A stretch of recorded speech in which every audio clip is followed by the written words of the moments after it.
So finally आपण आलेलो आहे सूरज चव्हाणच्या मोडवे गावामध्ये आणि त्याचं घर जे आहे ते आता माझ्या मागेच आहे, तुम्हाला ते दिसेलच नंतर. तर त्याच्या घरी त्याचं काय आहे, तो लहानाचा मोठा कसा झाला आणि इव्हन ही जी इच्छा होती, ही इच्छा संपूर्ण महाराष्ट्राची होती, ऍक्टरच्या फॅमिलीची होती की सूरजच्या घरी तू जा आणि मी तुम्हाला जे वचन दिलं होतं की मी जाणार तिकडे. सो मलाही खूप छान वाटतं. आता आपण गावाकडचे आहे आणि सूरज पण गावाकडचा आहे, तर इथे बऱ्याचशाच गोष्टी मला येताना दिसल्या. म्हणजे एक आणि सगळ्यात पहिल्यांदा आपण भेटूया त्याच्या फॅमिलीला. तर इथे त्याची फॅमिली बसलेली आहे आणि मी आता इथेच येतोय. तर त्यांची आत्या असेल, त्यांची बहीण असेल, हे सगळेजण, हे पण त्यांची बहीण आहे. तर जसं आपल्याला माहिती आहे की सूरज चव्हाणला 5 आय थिंक बहिणी आहेत, बरोबर ना? राईट. तर 5 बहिणी, त्यांच्या मागे सूरज चव्हाण आणि सूरज चव्हाणने स्वतःच्या हिमतीवरती त्यांनी जे काही केलं त्याच्या लाईफमध्ये, त्याच्यामुळे तो एवढ्या मोठ्या प्लेसवर पोहोचलेला. येस, सगळ्यात पहिल्यांदा प्रश्न आपण सीताताईंना विचारूया. तर सूरज चव्हाण हा लहानाचा मोठा इथे झाला, पण त्याचं जे सुरुवात होती ती टिकटॉक पासून होती आणि ह्या एवढ्या छोट्या गावामध्ये जिथे लाईट आणि पाण्याची सोय येणं पण अवघड आहे, तिथल्या गावामध्ये व्हिडिओ तयार करणं आणि ते इंटरनेटवरती टाकणं आणि तो व्हायरल होणं, तर हे कधीपासून चालू झालं? कधी त्याला असं वाटलं की आपल्याला हे करायला पाहिजे असं? म्हणजे त्यावेळेस टिकटॉक नवीन आलं, माझं नवीन आलं लग्न त्यावेळेसच झालं. अच्छा. हो, त्यावेळेसच लग्न झालं, नवीनच झालेलं होतं माझं लग्न पण. आणि आमची आई पण म्हणजे माझ्या लग्नाच्या महिनाभर आधी वारली. अच्छा. महिनाभर आधी वारली. मग माझं लग्न झाल्यावर मग ताई तर कुठं राहायचं ना, मग माझी बहीण पुण्याला होती, हडपसरला कामाला, मग तिकडे गेलता ते. अच्छा. मग तिथं ओंकार ते माझी बहीण होती, ओंकार. मग ती नवीन टिकटॉक आल्यामुळे मग त्याने व्हिडिओ बनवाय म्हणजे सगळे बनवायचे. ते म्हणलं मला पण शिकव.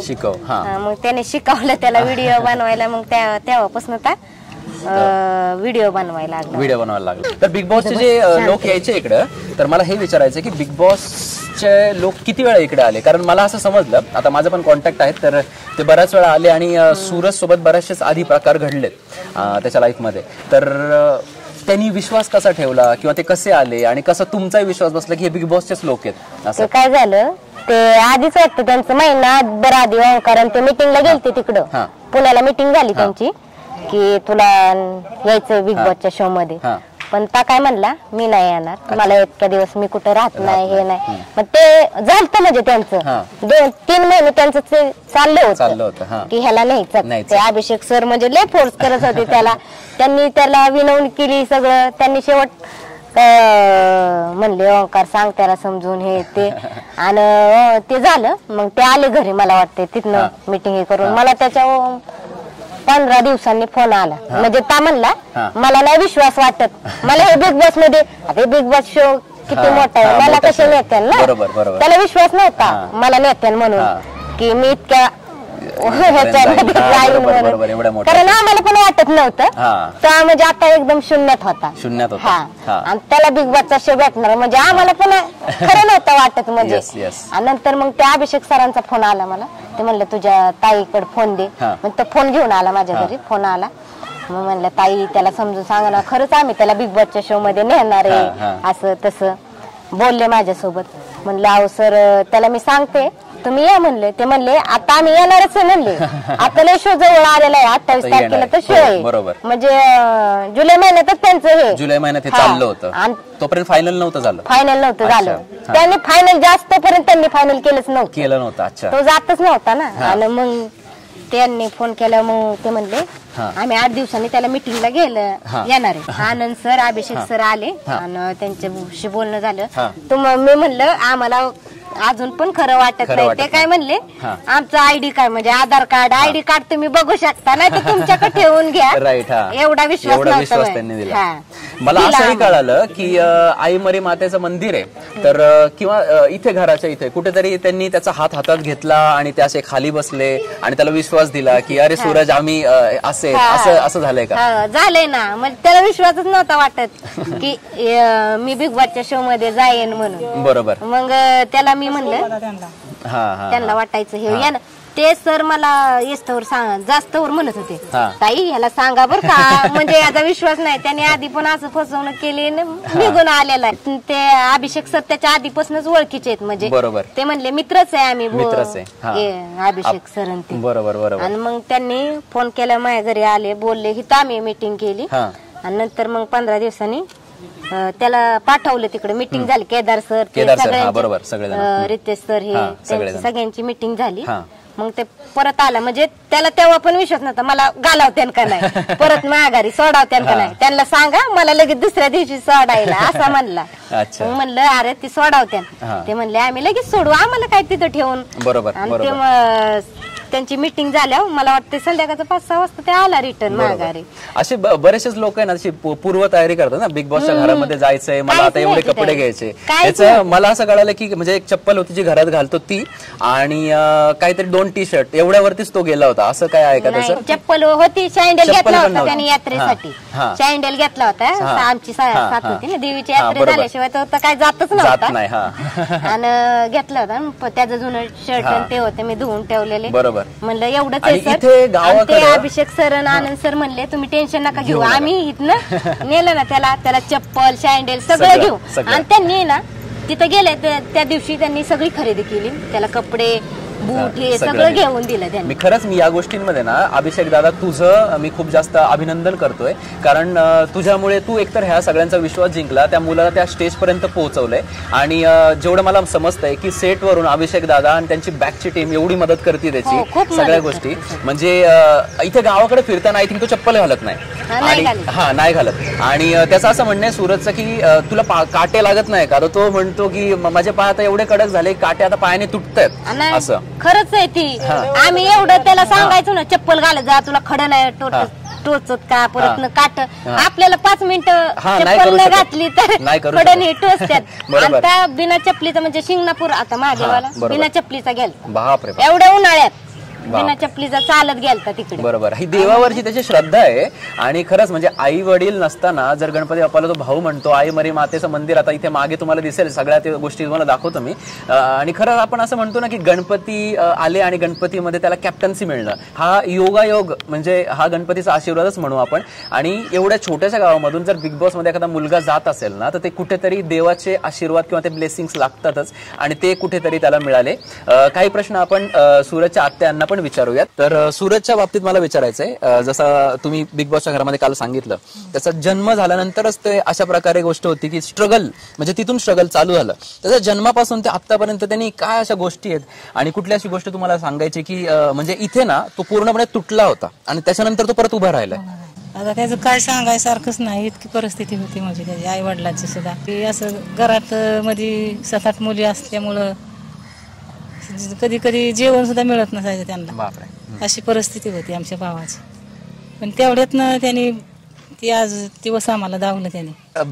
जेवढं आपण ह्या गावाकडे बघतो, खूप छोटंसं गाव आहे, इथे मोबाईल वगैरे ह्या सगळ्या सुविधा आहे, रेंज येण्याचा पण इतके जास्त प्रॉब्लेम आहे. सो सूरजला स्वतःला सुद्धा हे माहित नव्हतं. आपण हे पाहिलंय की तो स्वतः एक स्टार आहे, आणि बऱ्याचशाच लोकांनी त्याचा फायदा उठवला, त्याच्या ह्याच्यावरती पैसे कमवले, काय घर वगैरे झाले त्यांची, मोठे मोठे बंगले बांधले गेले.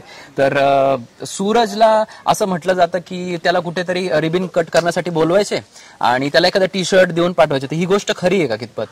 आहे, त्या पुरी पण यायच्या, त्याला बी फसवायच्या, ती शर्ट आणायच्या, पॅन्टी आणायच्या, फोटो व्हिडिओ काढून त्याच्याबरोबर जायच्या. म्हणजे बघा, म्हणजे मुंबईमध्ये असतील काही सेलिब्रिटीज, त्या सेलिब्रिटीज लोक एक इव्हेंटचे त्यांच्या मॅनेजर थ्रू जाऊन 50,000, 60,000, 70,000, 1 लाख, 1.5 लाख, 2 लाख असे रुपये घेतात, आणि या मुलाला असंच घेऊन जायचे. आणि तो जो मुलगा आहे तो अशा प्रकारे गोष्टी तिकडे हे केल्या. त्याचं दिवसभरामध्ये सूरज इथे जे कसं त्याचं शेड्यूल होतं, म्हणजे आता टिकटॉक बंद झाला अचानक, आणि टिकटॉक बंद झाल्यानंतर सूरज दिवसभर काय करायचा? कामाला जायचा, खताच्या आपल्या कोंबड खताच्या गाडीवर. अच्छा. परत ही गावंड्याच्या हाताखाली ही काम बी त्यांनीच केलं. इथं काम करून त्यांनी 2.5 रुपये रोज, आणि गणपती घेतला, 1,500चा गणपती आणला.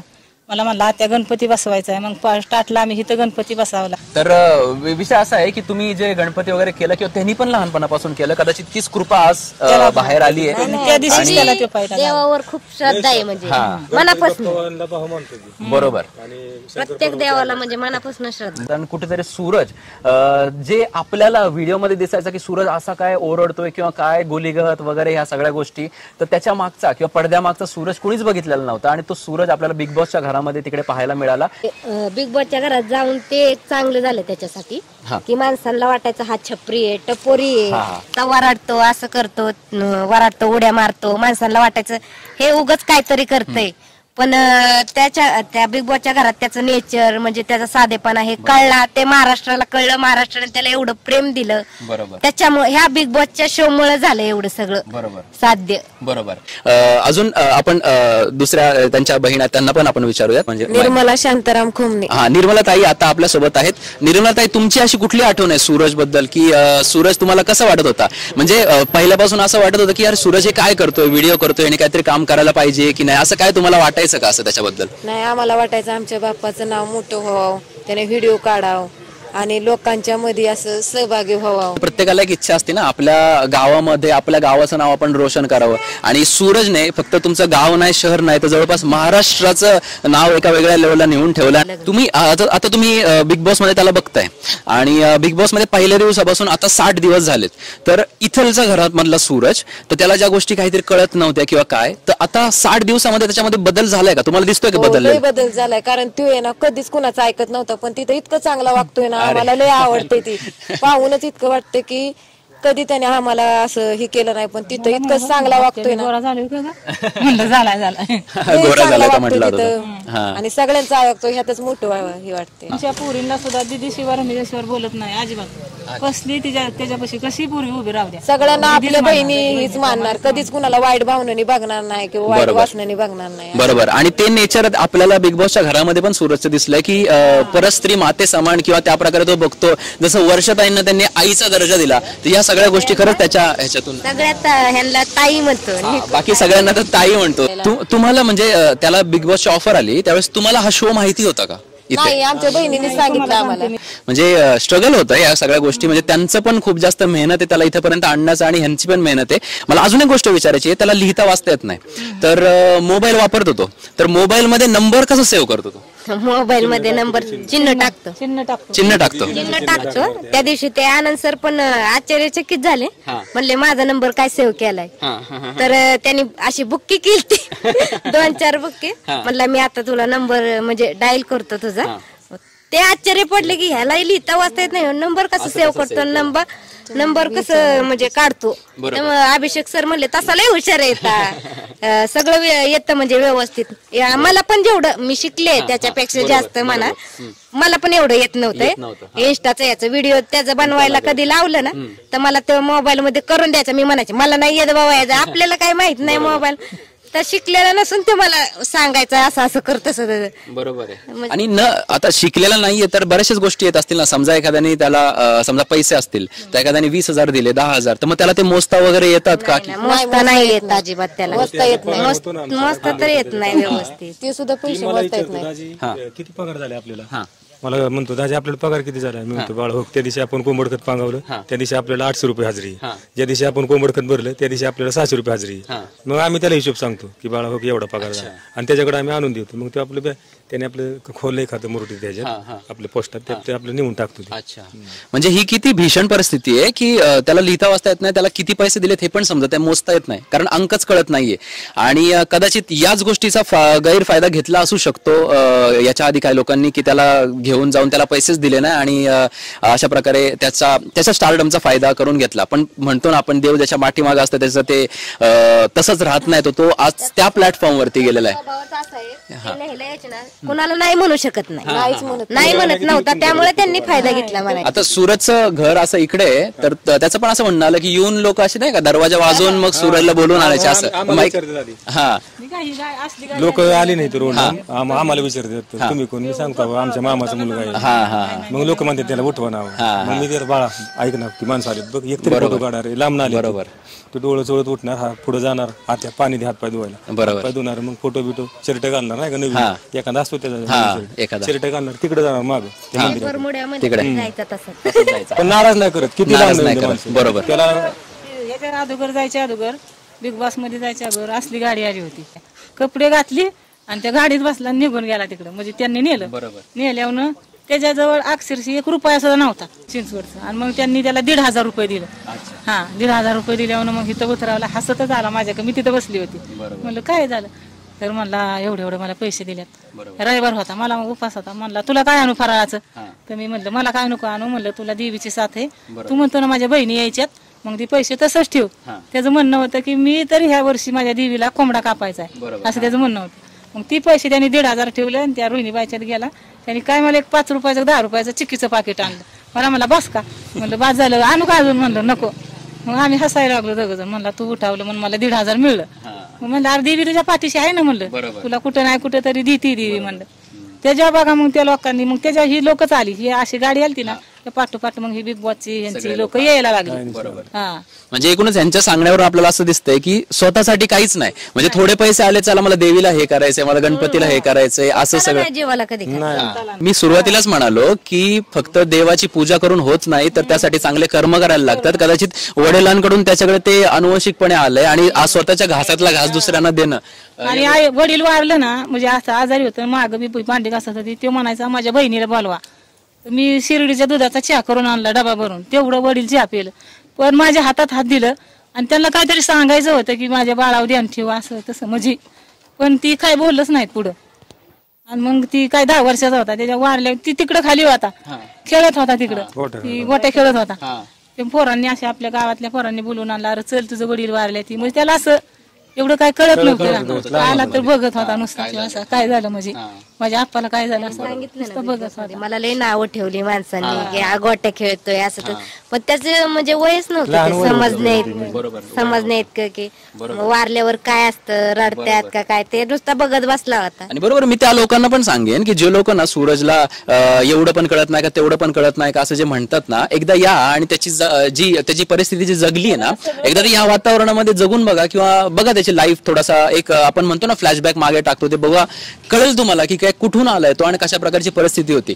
वडील गेल्यानंतर आईला, वडील कसं ती दोघं जण एका शेरड वळायची ना, आणि मग ती वारल्यावर तिच्या जरा डोक्यात मालकांच पीठ बसली जरा.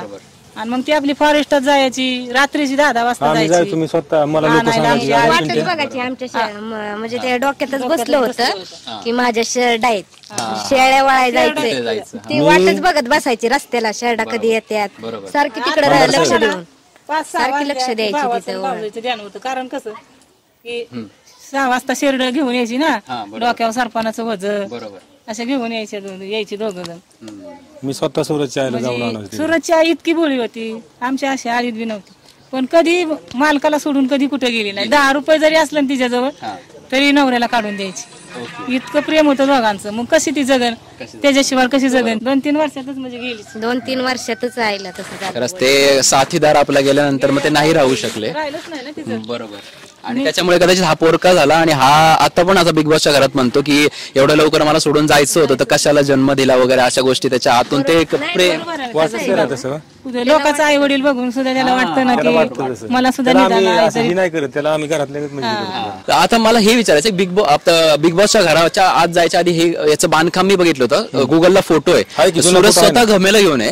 तर या घराची बांधकामाची स्टोरी काय? मग ही प्लास्टर ही ती आपलं नंतर केलेलं आहे, घरकुल भेटलेलं आहे. घरकुल नंतर ते 7-8 वर्ष मला वाटते तसंच होतं. आणि ते त्यांनी नुसतं आम्हाला प्लॅस्टर करून म्हणजे त्याचे पैसे मिळत तुम्ही बघा ना, सुरतच्या घरात लाईट आहे का? त्या गवड्याच्या खाली आम्ही स्वतः काम केलं, दुसरं एवढे घेतलंच नाही.